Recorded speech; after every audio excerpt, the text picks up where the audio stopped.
What's going on, guys? We're going to be doing a little video series. Going to be doing James Toyota pickup truck first. So what we're going to do a quick little couple clips of us four-wheeling. I apologize, some of them are going to be a little goofy when I upload them. And then we're going to go on to our first project. We're going to be putting 1 tons underneath it. Right now it's your typical Toyota extended cab, leaf sprung, low pinions, 529s locked. Does have a wider front axle, but dual case 37s, just your average clapped out Toyota. Gonna be putting a Chevy 60, 14 bolt, throwing some links at it. We're gonna try to make it work a lot better, make it not break so much. So I hope you guys like it. Like, subscribe, and comment down below if you guys have any questions, and I'd be happy to try to help you guys out. Go slow. Yeah. There you go. Come up this way more. You? Yeah. Maybe not. Try to steer that way a little. If you can straighten out, it'll square you up.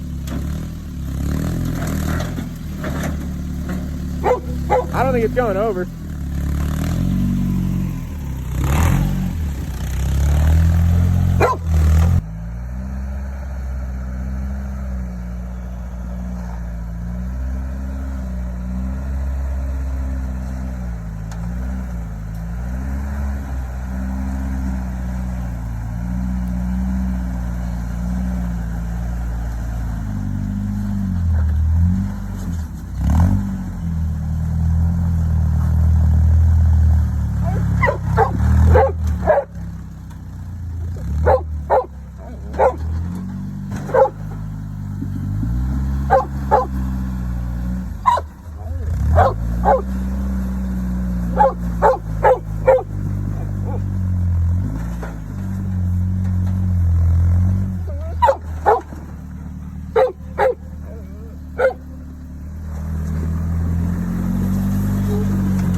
About to drop.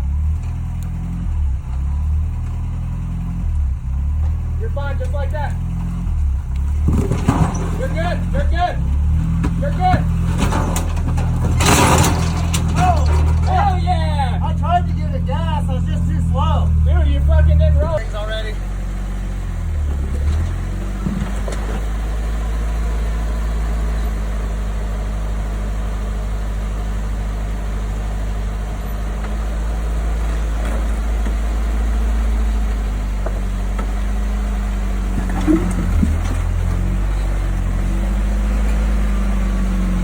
Alrighty, so I got this 14 bolt cleaned up, getting ready to put in the back of James' Toyota pickup truck.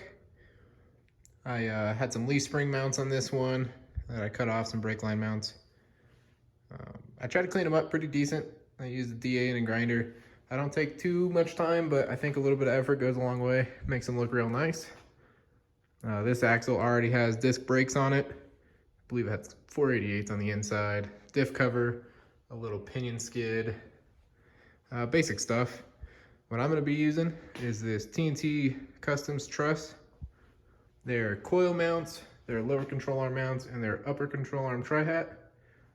I've used this before on a couple of vehicles that I've owned. Big fan of TNT. They make a lot of off-the-shelf builder parts that really make this a breeze. So, all right, so we're getting closer to weld some stuff on. Welded these axle tubes to the housing.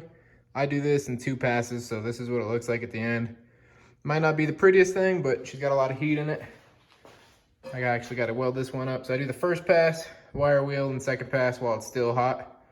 I've never really preheated these, and I've had pretty good success. Probably done 20 axles, but weld it one after the other. Better get to it.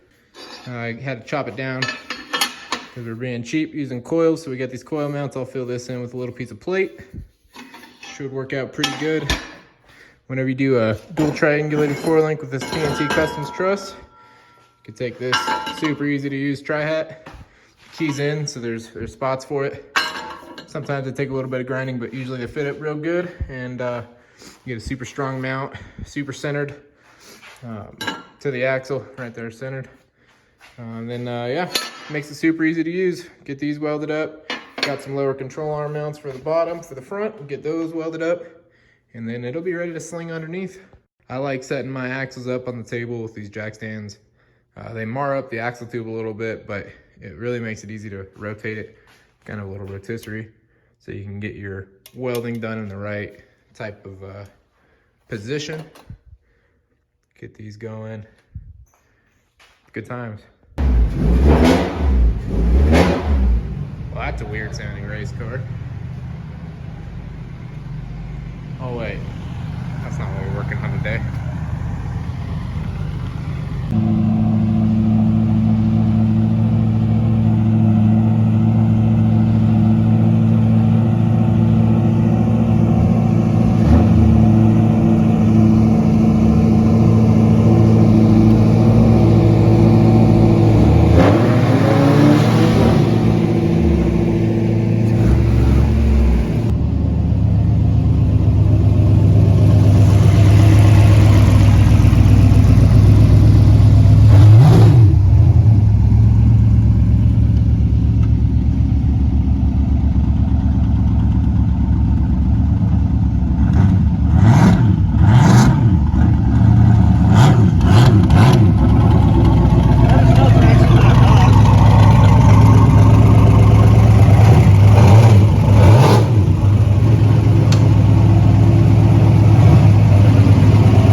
You've seen that, right?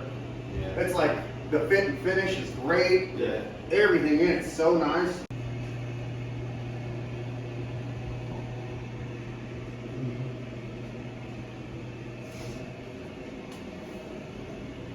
Things are changing. Pretty soon it's going to be Things are no going back. But that'll let's go ahead and do it. We're gonna cut this right here. Get this started so we can sling this 14 bolt underneath. We're gonna knock these off, knock off all the other brackets, get this cleaned up, knock off the little hangers down here. We're gonna build a cross member and start making a dual triangulated 4-link back here. So we cut the frame off back here. We get it ready for some 4-linkage. We are gonna go pour style, do some coils and some shocks. So right where these bump stops are, will be our coil mount. Gonna work out pretty good. We'll be able to take some tube from up here, tie it all down. We're gonna get rid of all this stuff, make it look real good. Once we get that going, we're gonna start on a new belly system with the cross member for the rear 4-link. Front end, we're gonna end up doing a Y-link radius arm setup with a track bar, full hydro, probably some air shocks. Have a Chevy 60 for it, sitting there ready to go. So it's all gonna come together here shortly. Let me know if you guys got any questions, if there's anything in particular you want to see on how we do it. I'm gonna try to make more of these videos, get this all cataloged up, make it so people can, you know, maybe have a little bit more excitement towards going 4-wheeling or cutting up their rig, make it better at 4-wheeling.